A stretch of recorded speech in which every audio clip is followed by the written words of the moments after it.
Good day, everybody, and thank you for joining us today. This will be our Q1 2025 fixed income review. My name is Murray Anderson. Joining me today on my left is Michele, Vishal, on my right-hand side, Bastian, and another Michele. Guys, welcome. Thanks very much for joining today. There's lots to talk about in the fixed income world, and particularly what's been taking place over the last couple of months, particularly post-Independence Day. Lots of exciting market volatility that we can talk about, and no doubt lots that's been keeping us awake and aware of what's been going on around the world. So to kick off, Bastian, as CIO, can you please lead us into what's been going on over the last couple of months? Yeah, thanks, Murray, and thanks everyone for joining. I guess it's easy and quick to just jump into Trump and the tariffs. That's what obviously been driving markets. I think there's a lot more going on, but we have to focus on that in the beginning. And our take is that the whole Trump presidency so far has been a tale of two halves. So we started off with actually quite a lot of business optimism, consumer optimism, market optimism around potential deregulation, around potential tax cuts, potentially boosting private investments or like investments into infrastructure, investments into even like heavily the IT sector. So all of that came quite positively and markets took it positively and rallied, but that didn't last too long. I guess the tone shifted quite quickly towards tariffs and towards also like, more immigration constraints. And we haven't seen any tax cuts, we haven't seen any deregulation, so that negative tone has taken hold and markets eventually lost confidence, and we can track that, what we now would describe as a confidence crisis with weaker business confidence, weaker consumer confidence, and weaker investor confidence. So Bastian, I think what you're saying is we thought it was going to be business friendly, very quickly became business unfriendly. And I like to term the economic washing machine was turned on and everything was turned upside down, which is obviously very interesting. But I think the big particular point to focus on is, what happens with US growth, and particularly with all these trade tariffs coming in, what happens with global growth. And that obviously has a massive bearing on asset prices and how we manage money on behalf of clients. So can we talk about global growth and where we see particularly US growth going? 100%. So to start that off, I guess the key thing is to just see top down, the US economy is very consumption driven. So there's 70% of the US economy is driven by the consumer. So if the consumer loses confidence, businesses lose confidence, investors lose confidence, investors will stop investing, businesses are put on pause, so to say, and the investor stops consuming. And that's eventually taking a toll on US growth, and the US being basically the engine room of the global economy, that eventually takes a toll on US growth. Okay, so we start by looking at the Prescient economic indicator and its inputs. And I mentioned how heavily consumption driven the US is and the US consumer driving it, and also business confidence or consumer confidence in this instance driving the consumer and the consumer behavior. So to just see how we proxy that, when it comes to personal consumption expenditure, we proxy that by looking into all the individual data points which go into our engine room, our Prescient economic indicator, which would be the total vehicle sales, new home sales, housing starts, building permits, etc., etc. On the right-hand side, you can see the list. I'm not going to go all of them, but it really includes what we think almost everything. At the bottom, you can see retail sales is one of the most important ones. And those obviously heavily drive the US economy. If I just switch that off and look into consumer sentiment, you can see that there's quite a few surveys which we are using, which are proxying consumer confidence for us. And the biggest one is here, the Michigan consumer surveys, and that's the Michigan consumer sentiment, but also all the subcomponents of that survey, which we all use. Okay, so, and that's exactly what has been driving a little bit of a slowdown over the last couple of weeks. So if we just go into our approximation of US growth and where we see it right now, so you can see on the x-axis, just the timeline going all the way back into the 60s. The dark blue series would be the actual GDP prints, including the weaker print yesterday. And then we can see the Prescient economic indicator, which is the light blue line, which is our approximation. If I just zoom in on the right-hand side ever further and look at our point forecast, you can see that we can see quite a steep downward trend in this Prescient economic indicator, which is exactly defined by those elements which I described earlier. Right now, our cost is back into the positive. Now, that's mostly driven by the labor market report, which came in strongly last Friday. But that report pushed us just above the 0 line. The two knocks which we've seen here, basically the one being in the middle of March and the other one in the middle of April, those knocks have been driven by the weak outcomes from the Michigan consumer sentiment surveys, which I just mentioned earlier. So with that, a lot of room for a slower economy, a confidence crisis, so to say. And yeah, not a deep recession yet, but certainly going to be interesting to observe what's going to come in the months forward. Thanks, Bastian. Thanks for that update. Vishal, turning to you, and I must rectify myself. I said Independence Day and not Liberation Day. But on the Rose Garden, Trump was talking about American exceptionalism and put in all these reciprocal tariffs, which obviously saw the bond market spike, which you'll cover, but maybe just reflect on the tariffs and whether we think these are actually going to bring the benefits that he so anticipates are going to. So Basti sort of mentioned it, but the announcement of tariffs by President Trump has spiked volatility across the markets. We've seen that, at the core of the assumptions around these tariffs is the assumption that trade deficits imply economic weaknesses and trade surpluses imply economic strength. However, this oversimplifies the dynamics of international trade. If a country were to have a trade deficit, it implies that, or generally implies that they are saving less than investing, and not necessarily that their trading partners are taking advantage of them. So using tariffs to sort of reduce the trade deficit sort of just misdiagnoses the cause of it. And what it can actually end up doing is it can distort capital markets, the welfare, and also misallocate resources. Empirical studies actually show that on average, in general, that tariffs have almost no effect on reducing the trade deficit. So what we've seen is that there's been a decoupling of the relationship of the US dollar and the US treasuries.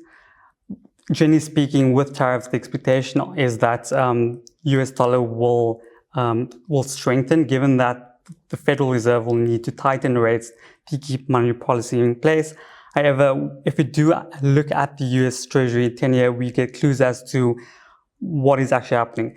So if we look at the US Treasury, we see that from Liberation Date, for that week afterwards, we see that the US 10-year has actually increased by about 29 bips. However, when we dissect that, we see that the normal term premium contributed about 37 basis points, and the average short term reduced by about 8 basis points. But the interesting part is that inflation expectations have actually dropped. So we see about an 18 basis points drop in inflation expectations. That's quite interesting in the fact that, the market is not expecting inflation to rear itself up from tariffs. So initially we were expecting to see inflation from tariffs, but then a drop off as consumption sort of falls off a cliff. We get disinflation and then minimal effect from inflation as a result. This is quite interesting in the fact that, we expect tariffs to have inflation, but the market really wants to be compensated for that policy uncertainty and geopolitical uncertainty that there is right now. And hence, we see this shift higher in the US Treasury yields. Thanks, Vishal. It's very interesting looking at what happened in that you had the dollar starting to weaken, you had the gold price shooting up, and then you had, as you've reflected, the US long bond starting to rise, which in effect is negative for the US economy, the way I understand it, in that obviously the lending rate, the long bond, is where you price, for example, home loans. Now with that, selling off, it becomes more expensive for individuals to borrow or even companies to borrow. So, that started to look as though these tariffs were not going to be beneficial to the US. What's your view on that? Yeah, indeed, right. We saw a sell-off in the back end of the yield curve. Normal term premium has spiked up, and it suggests that, the market wants compensation for the risk of uncertainty and geopolitical tension out there. And I guess on that front is what we're saying is that through the data that you've just shown is this is not going to be inflationary long-term though, which is obviously not as contrary to what a lot of people have felt. So I think the other thing that we picked up, Michele, was sort of credit markets in the US were also starting to be affected. And a person in your space, in the credit space in South Africa, we also had a couple of additional issues to deal with, the budget, VAT increases, the potential GNU breaking up, that obviously affected South African credit markets. Maybe just a little reflect on what took place over the last couple of weeks. Yeah, certainly very exciting and eye-opener. I mean, keeping us awake at night. A lot of drama, a lot of head news, headway, making us feel in terms of where's this market going. There's a lot of uncertainty. And so from our perspective, yes, the US Treasuries, we've seen a lot of sell-off significantly, but if you're looking at the credit market, actually it's been stable. We're looking at our data, our probability of default, that hasn't necessarily filtered through. So we're not necessarily, yes, there is heightened risk still within the market, but we're not actually seeing the probabilities of default falling off a cliff in order for us to change our investment view. It's still very much bedded within our systematic approach backed by data. And if I can showcase our CCI, which is our credit cycle indicator, if I can just talk through that, just to give us an indication of where the market is at the moment. So demonstrated here is our credit cycle indicator. Ultimately, what we use this for is a guiding principle to see what is the health of the credit market, or even how risky the credit market is. So the line demonstrated by the dark blue, that's our credit cycle indicator. As you can see, the last line over here, which is the end of March, indicates that there's been a slight increase in risk. So this is demonstrated, obviously, taking into account what Bastian and my colleagues have actually said. Business and consumer sentiment has been impacted, and there has been a sell-off in the market, and that's demonstrated in this curve.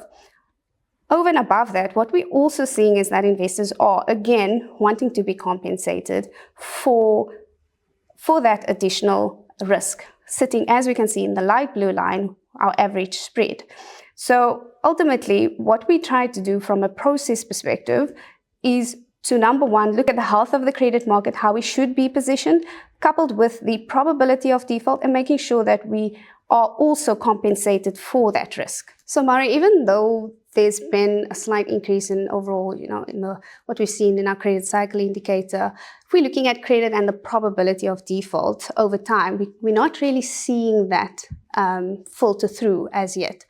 The market, from a credit perspective, overall has remained stable overall. And what's really coming through is that we still are able to get the yields and still beat our benchmarks, even though there's a lot of noise. We've built a systematic, data-driven process so that we do not focus on the noise. And so from an investment perspective, our views are bedded on the data, and the data is showing that credit is still very appealing. You can still get yields that are quite decent, 10, 11% all-in yields. And so even though we rate over 300 issuers, what's really important is that we are selective, conservative, and we choose issuers that are defensive in nature so that we actually, in the downside scenario, that diversification actually mitigates the noise, and then we can still actually take advantage of the upside potential, And I guess the resounding point around that is that those corporates' balance sheets are still intact. They're still operating well. Even though there's a slight risk pickup, you're still confident that they're going to deliver, as you've said, on the yield. And therefore, investors are justified, for those that are prepared to take that level of risk, they're justified taking the risk with a commensurate increase in return. Exactly, and our data actually helps us to screen efficiently and pinpoint exactly where are the pressure points. And then obviously that becomes an indication of, okay, so what is the appropriate yield I should be earning for this level of risk? So we've successfully been able to do that and demonstrated in how our funds have been performing. Thank you. We'll come back to it a little bit later. Bastian, just turning back to the US market, which is a big driver of global economic activity, of course. So we've spoken about growth, but let's just turn to interest rates and inflation. So we spoke about this tariff, this dual tariffs coming in place should be quite inflationary, or could be inflationary, and we're saying it look through, it's not. But I mean, now Jerome Powell's being somewhat pressured potentially to cut rates. What's your view on the interest rate cycle in the US? Yeah, we have to start with inflation to answer that. And I think inflation, right now, everybody focuses on the headlines, which is tariffs, tariffs, tariffs. So we do think we have to look beyond that. And for that, we really need to see what our short-term inflation expectations do and what our long-term inflation expectations doing. Then those are two different things. So what I mean by that is let's look at inflation top down. And this is inflation through time for the United States. You can see that we peak right up here at 9.1. That was basically in June 2022.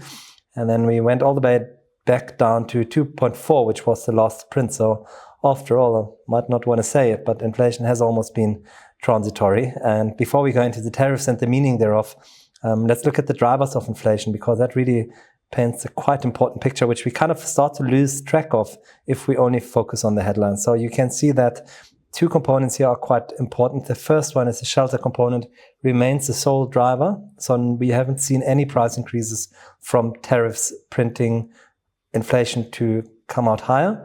And then we also see the negative contribution here from motor fuel, which is starting to become ever more pronounced, deducting already 0.4% of the CPI print. And that's going to become more, because we know that basis effects will lead us to have an ever bigger decline of the oil price featuring in the inflation print.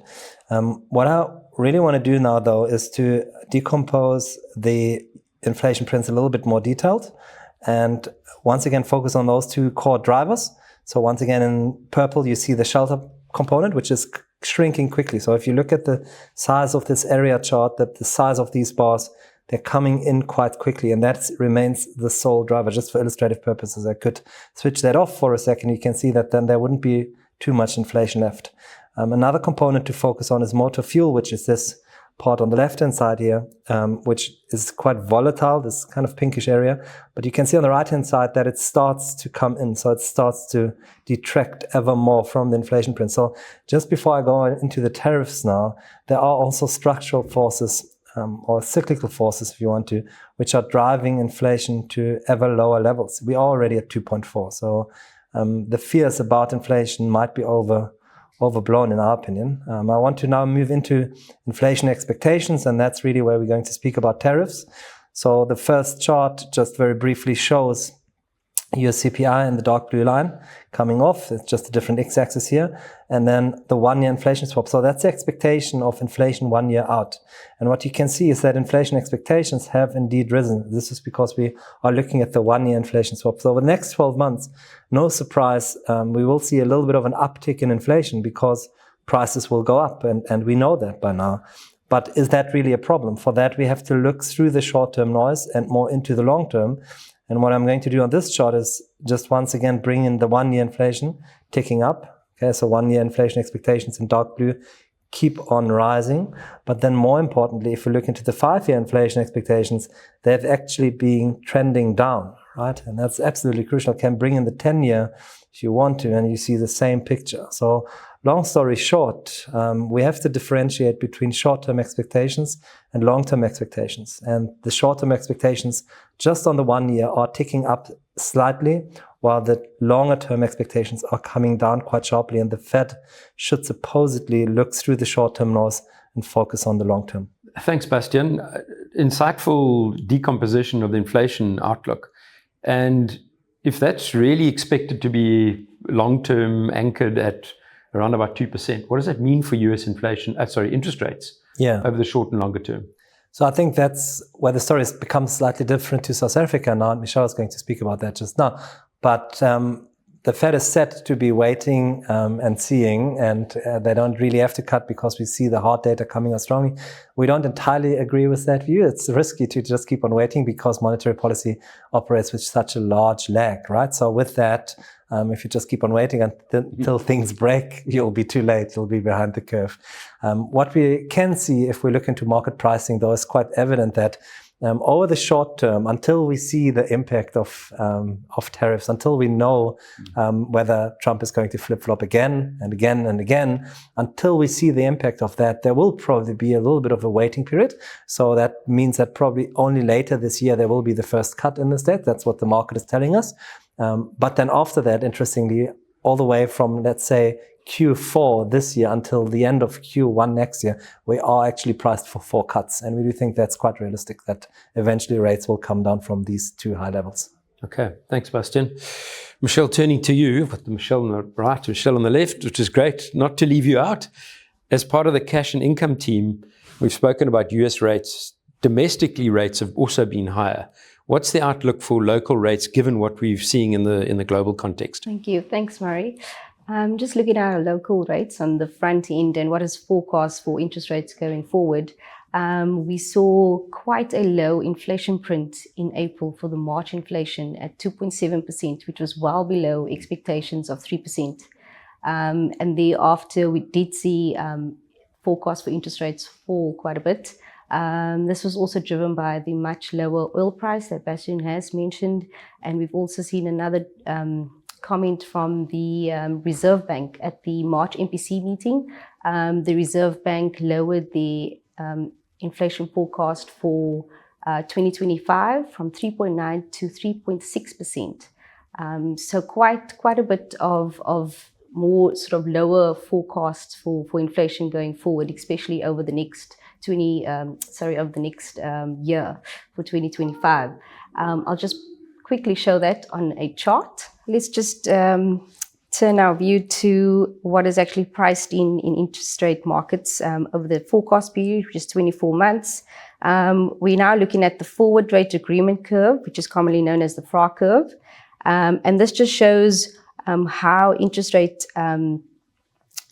cuts have now come through compared to 1 month ago. We're expecting more flat rates going forward. And now we've seen 2 interest rate cuts over the next 6-month period. So up to November, the market is expecting 2 25 basis point cuts coming through in our local market. Thanks, Michele. I mean, I think we all look forward to 2 cuts at some point in the year for those of us that are funding home loans and other expenses. But I mean, interestingly, that has an impact on fixed income investors, which we'll come back to a little bit later from a fund positioning point of view. But I think again, off the back of what we're expecting from a US cutting cycle, we will follow tandem. Vishal, that comes back to the bond market.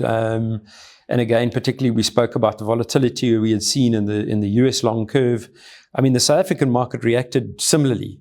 Give us a reflection on what took place and what did the team consider doing over that period? Thanks, Murray, for sure. So our bond model was in a neutral state at the beginning of the year, but then, as you mentioned, subsequently we saw tariffs coming out of the USA and then also the GNU, where there was uncertainty whether there was going to be a collapse in it. Our bonds call then shifted to moderately positive, strongly positive, and I will now show you how that has been occurred. So as mentioned at the beginning of the year, we were in neutral state. This call, however, shifted to strongly positive, moderately positive.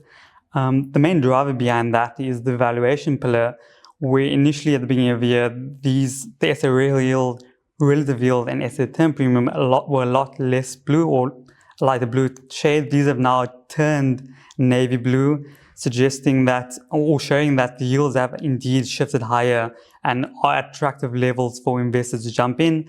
If you compare the spread between EM yields and that of the US, that spread is still very attractive. Looking at the term structure as well, expectation, as Michele mentioned, is that the front end will remain fairly compressed. The back end will shift higher. However, that's of term premium and not of tighter monetary policy. We suggest that we won't see any bear steepener or aggressive bear steepener taking place. This sort of aids the cause for holding duration, which is what we have indeed done, which I'll show in a moment. The other pillar that sort of works in tandem with valuations is financial conditions. But as mentioned, we've had a weaker US dollar. Also, the US term, the slope hasn't shifted aggressively to high, and these pillars have sort of added to the value and not detracted from going into moderately positive or strongly positive, which we have indeed done. In terms of how we have positioned ourselves, at the beginning of the year, we were more in the belly area curve, between the 32 to 37 area of the curve. We've looked to add duration and now hold the 2040 and 2044 bonds to take advantage of what our score is suggesting out there right now. Okay, great. So quite an active period then, moving from the belly of the curve to the longer end to take advantage of those cheaper prices. I mean, if you consider what domestic bonds did last year, it could be another good year for the bond market domestically. So you are advocating longer duration in portfolios, I guess. Okay. Good stuff. Michele, turning to our income portfolio, the domestic income provider fund. Over this period of fluctuation and the expectation of rates, how's the portfolio structured? What has the team been doing to take advantage of these movements? And what can we expect from income provider? Sure. I'll just take you straight through to the portal to just show you our positioning within the portfolio. Okay, turning to our internal portal, having a look at the positioning for our income provider portfolio. The current forward yield is at 10%. The fund NAV is at 41.5 billion and the current duration at 1.356. Just looking at the actual positioning, so within the first quarter of the year, we added our exposure on the fixed govie bonds. We increased our exposure to the 2032s. On the govie curve, this was showing the better risk reward within the duration we needed to add within the fund. The rest of the makeup of the fund is mainly invested in floating rate instruments. And as Michele mentioned earlier on, we always aim to diversify our portfolio. As you can see by the building blocks within the fund is currently made up of quite a wide range of different assets and asset classes. Thanks, Michele. A 10% yield out of an income fund with diversified risk. I mean, we always talk about the focus of income provider protecting capital on a 3-month rolling period. I mean, I think that's reflected in the allocation that you demonstrated. So that's still in place, which is good. I mean, I think a 10% return from a fund is not a bad yield pickup above money market, for example. And so, if I think about where to next from a product point of view, clients looking to achieve a higher yield would go across to our Income Plus portfolio, which adds more credit to the entire portfolio, being a credit fund. Michele, would you want to pick up on that and just talk a little bit about Income Plus? I know we spoke about credit markets and where we see them, but how does one get a little bit of extra yield from 10% and a little bit more out of the Income Plus portfolio? Yeah, certainly. It's definitely a fund that we are proud of, and we've grown over time. It's sitting above the 5 billion mark with a 5-year track record, quite impressive. And so ultimately, the only way we can achieve this is having a robust process, right? And having a team to back that. So ultimately, if we're looking at the fund, which as at the end of March, was able to achieve a yield of 10.86. Now, that's quite impressive. And if I looked at the latest, which was now the recent point, as at May, we're achieving above 11%. So much like the positioning in terms of the house where we moved to longer, switching out some bonds to the longer end, Income Plus has also followed suit, but also we've been able to take advantage of the ability of the fund to be flexible in tapping into other building blocks, other asset classes. So a mix of fixed rate notes, floating rate notes, but also structured products, for example, such as your credit linked notes, where you can actually pick up additional yield. So there you can be earning your 12%, for example. And so while the credit market has been quite quiet over the last quarter, the team's ability to originate and actually go out and find opportunities in a market that is filled with uncertainty, we're able to still get good quality assets and put that into the fund. That's been demonstrated in how we position the fund and how we've been able to beat our benchmark over the last 5 years, ultimately. One might ask, okay, so how do we do this? Yes, number one, diversification, backed by risk management, robust process. Number two, we do take ESG into account. It's integrated actively into the decision-making process that is backed by data again. And then over and above that, we are very selective in terms of our credit selection. So that's how we're able to get the yields that we do have for our clients. So, I mean, if I were to, it's simplistically saying why this is a compelling fund for a retail investor or the like, is number one, it offers that consistency that stability. It's embedded in risk management. And at the heart of what we do is not only risk management, but capital preservation. Here you're able to earn your higher yields, but you still have that stability, that consistency of the fund that's able to. It also gives you a higher enhanced yield other than cash or other more conservative products that are out there. So simplistically saying, it is a great fund. We've been able to demonstrate this over the 5 years. Of course, with credit, there is risk, but it's ultimately what is the process? And we've been able to demonstrate quite a good track record of why it works. Thanks. I think the point around that is, what you're emphasizing is if you want to take that additional return, you can get it, you'll source it through the assets that you'll find. But I think, again, it's from a client perspective, it's the positioning in a portfolio and sizing that opportunity appropriately in a portfolio, which gives you the pickup, which is great. So we've spoken about income provider, 10%. We're talking about 11, 12 here. Vishal, if we go back to the bond market, what would you expect for the next 1 year out of a flexible bond fund or a portable alpha bond fund in terms of returns? Yeah, sure. Right. So, the ability to calculate expectations actually fits perfectly into a systematic investment house. We're able to look at past events and where yields were in the past, and then to sort of ascertain what we expect over the next 12 months. We're able to do that, and on average, we expect across the term structure to get about 13 to 14%. For an investor looking to gain exposure into normal bonds, we have two distinct propositions for them. So if you are sort of ability to invest across the term structure, not worried about being benchmark cognizant, you're able to have tracking error in your portfolio, then the flexible bond strategy is for you. I say, you could at any point in time be, let's say, 80% invested in cash, 20% in bonds. So if that is your concern, then the flexible bond strategy is for you, because you want to sort of have the best in ideas strategy. However, if you are more benchmark cognizant, you have tracking error limits, and you need to have 100% exposure in bonds, then the portable alpha strategy is the investment for you. So you'll get exposure to the OB benchmark, but then it's also overlaid with our bond portable alpha strategy. Okay, great. Thanks very much. I think before we close, let's start with you, Michele. Let's just have a wrap up of the last quarter across the income funds that we manage. If I can start with you talking to income provider. Sure. Thanks, Murray. Just looking at our, how we position income provider in the first quarter and our risk-focused approach of not having a negative return on a 3-month rolling basis. This has really come through with our performance in the first quarter. The fund managed to return 174 basis points, with the OB did 70 basis points in the first quarter. With this, it's actually put us in the first quartile for 2025 so far.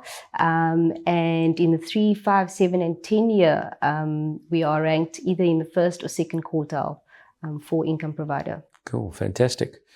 Michele, Income Plus? Yeah, we've weathered the storm, if I can say it that way, and that's ultimately speaks to our diversity, right? If we're looking at our on the quarterly basis, we came in second quartile, and if we're looking at 1, 3, and 5 year, we were actually first. And if I just look at the 1 year return, over 12% we were able to achieve. So I think the positioning and our strategy of how we position the fund definitely has showcased through the noise. Well done. Vishal, bond space? Yeah, as mentioned, by adding duration over the first quarter, we've actually been able to outperform benchmark, and actually in the first quartile. And if you look over longer term as well, we are also in the first quartile. So yeah, good proposition and a good way to invest. Oh, good. Thank you. Bastian, then to close, we've spoken a lot about the fixed income markets. There's a lot of noise still out there.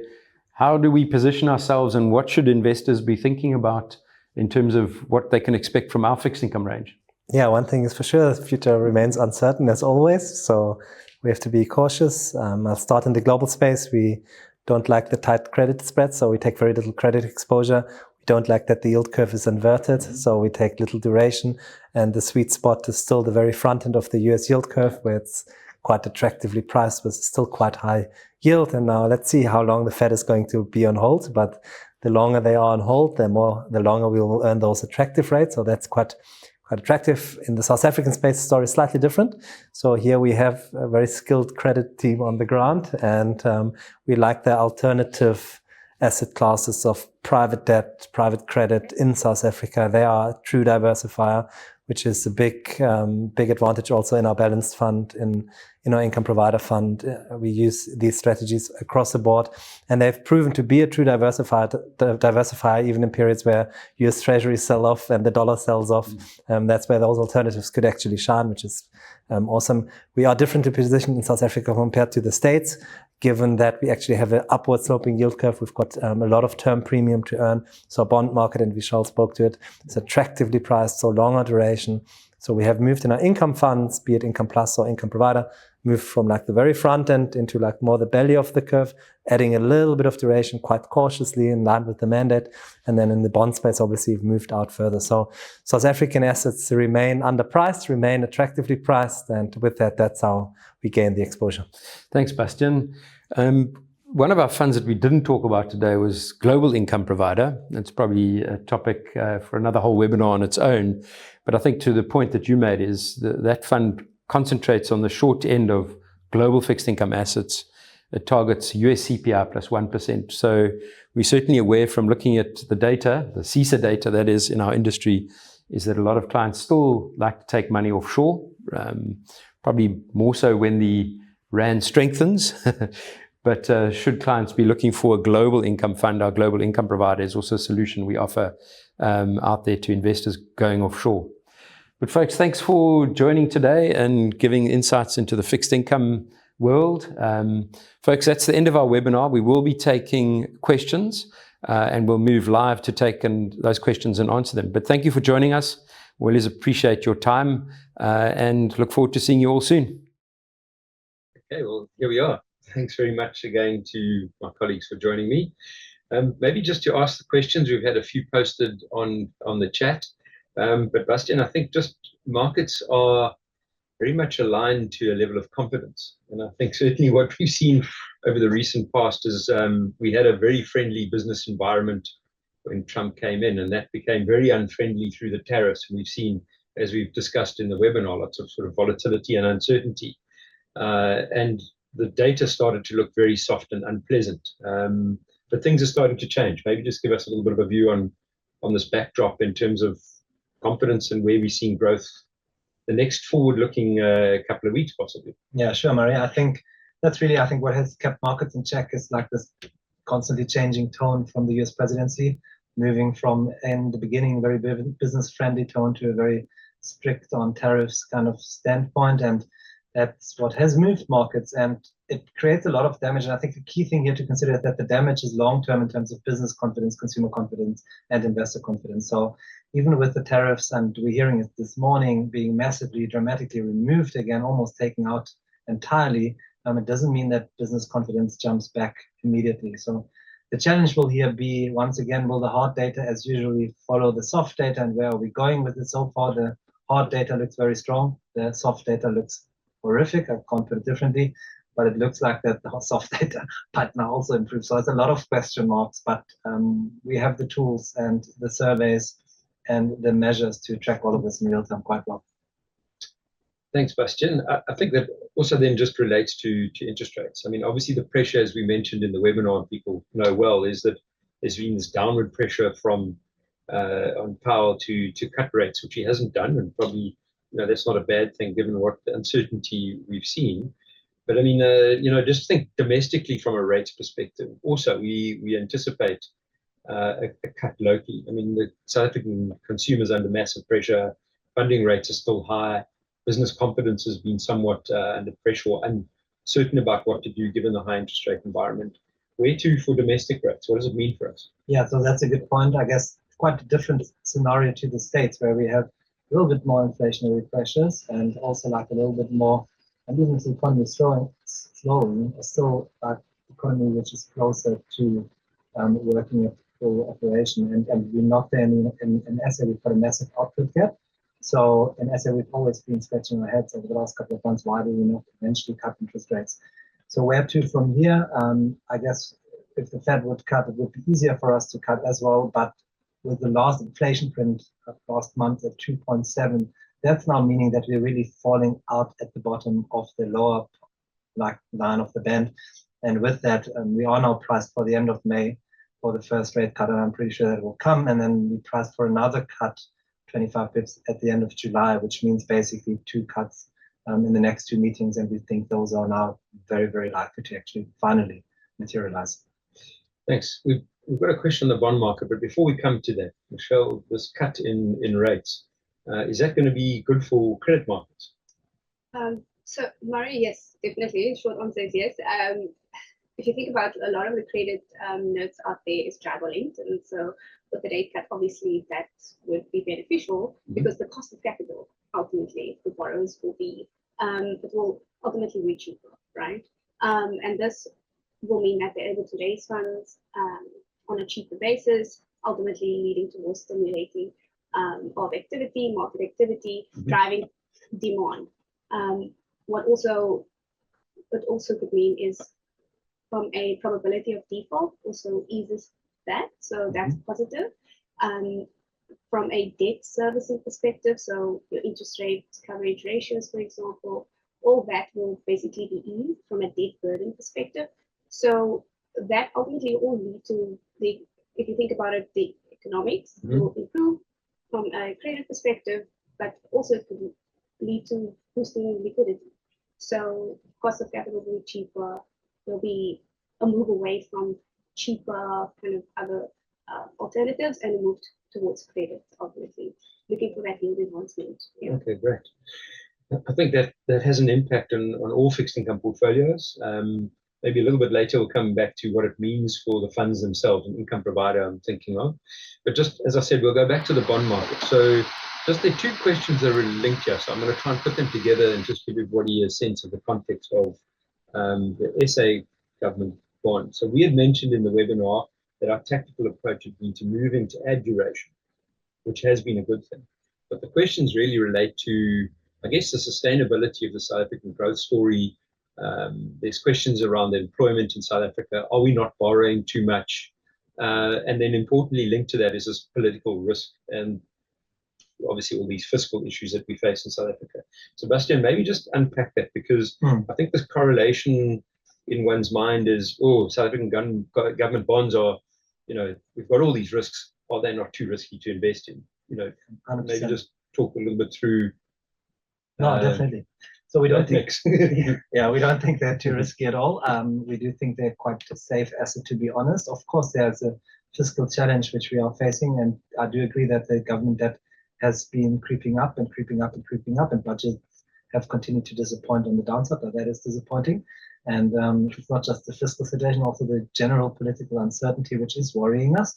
But we need to cut through the noise and look beyond the headlines. So what we must understand is that a South African government bond will pay us a certain yield, assuming that you get your capital back and assuming that your inflation doesn't spike, right? Both of these risks, those are the core risks. Both of these risks are quite muted because we see that they are well in check. So long story short, the government is already priced to default, but it will not default because we can just print rands. We've got only 25% of our debt held by foreigners. So for us to default is almost impossible. We can just print money. It's as simple as that. What would that mean? It would obviously leave inflation spike. So that takes us to a second risk. If we just print money and eliminate the problem through that, would create a lot of inflation. Is that a risk which is seen right now? Not really, because our forward-looking inflation metrics are super low. For the next 2 years, they're way below 4%. And I mentioned the last inflation print was 2.7. So inflation is actually lower than it should be. So with that, we're arriving at a real rate, which is exceptionally high. So we showed it in the webinar. Most of our bonds at the back end still give us 12%. We have an expected return, including the roll down and some yield compression of 14%. And then you've got inflation at 3%. So the answer is no, they're not too risky. Are we worried about the fiscal situation? Yes. Are we worried about political risk? Yes. Are we worried about the high unemployment in South Africa? Yes. All of that worries us quite a lot, but we get a lot of compensation for that, and we can measure that. So hence it was, we think, the right move, and the market is telling us it was the right move to basically inflation. Bastian, thanks. And I think also one thing that we haven't seen is we used to have a very high participation of foreign investors in South African bond market.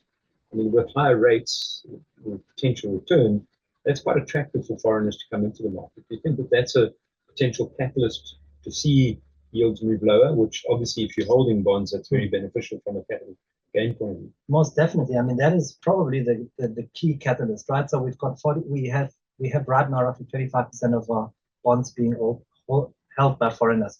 It used to be about 40%, right? So they've basically cashed out. And if they cash back in and buy our government bond, that will immediately spark quite a bit of a rally, because that will be the massive demand compared to where we are now, where the bonds are mostly owned by banks, insurance, asset managers, and they're pretty full.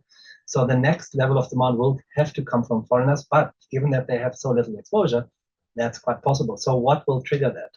And the answer to that lies, as we think, in two factors. The first thing which comes to mind, once again, political risk. Do we hold the government of national unity together? Can we maybe just keep inflation in check and have a independent SARB and all of that? So that's the one factor. We look at our local factors once again, and we start to focus on that. So yeah, if we have attract more investments because of more political stability, that would be nice. That's one way to get that. I think a more likely way is, and it's probably the more important one, is that we eventually see interest rates move lower in the United States. And I'm talking at the front end of the curve, that eventually we see interest rate cuts. The interest rates in the States are way too high. So once they come down, then international investors will not be able to resist our juicy yields, so to say. So at least the hurdle to resist becomes ever tougher. So long story short, lower rates globally, a little bit more political stability locally. Those are the two drivers, and if you get any of those right, then there's a lot of upside versus government bonds. Okay, great. So I think obviously interest rates for being cut. So we've had this high interest rate environment, which has been super beneficial for people that have had cash lying in the bank. We know that bank balance sheets have been swelling with about 1.4 trillion rands of assets lying on the balance sheet because of high interest rates. I mean, obviously the cutting cycle affects us in our portfolios. So Michele's spoken about obviously the benefits to an income plus. But if you just think about money market, now the rates get cut. So obviously income yields are lower. We go to something like income provider fund. The cut doesn't have such a dramatic impact on that because of the breadth of assets. And so the benefit there would be that we can still maintain higher yields. I know we're talking about 10%, but the dramatic, as I said, it's not as impactful. Yes, it does impact. But the forward yield on a fund like that would still look in the high 9s and 10s, even in a deeper cutting cycle. And on the other side, then it has a great benefit for the bond fund. So sitting in longer duration assets, if you were sitting in our flexible bond fund or portable alpha, you would again get the benefit there. So quite a nice shift.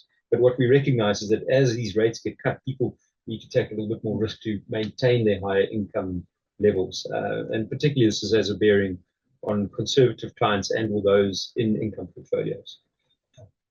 No, 100%. So I think for income provider, the way we have positioned the fund is that we locked in some of these high attractive yields at the belly of the curve, if we may call it. There's quite a bit of a proportion of the portfolio. So we feel quite comfortable that if rates come down, or once rates come down, that we will see the usual effect in the fixed income market, yields down, price up. So we see a little bit of a price gain on the portfolio immediately. So it will be positive and it will help us. But the nice thing about the income provider strategy is we will then potentially have to reposition ourselves a little bit, but with the fund yields right now above 10, I mean, where will it drop to? It will then drop to 9.75 maybe, or 9.8. And then we see another cut and we drop to 9.7 maybe. So it will remain very, very attractive. And with that, the beauty of the income provider strategy right now is that there's almost no downside scenarios. Like if interest rates come down, we'll benefit. If interest rates don't come down, we keep on earning 10% with inflation at 2.7. So it remains very, very attractive in that space. And that's what we also said throughout the webinar. Great. Folks, there are no more questions. I'd then like to just say thanks again to Michele and Bastian for participating in the webinar, and of course to all of you for spending time with us to listen to us, and for those of you that posted the questions. And we look forward to seeing you again on other webinars that we'll be hosting shortly. Thanks for your time. Thank you.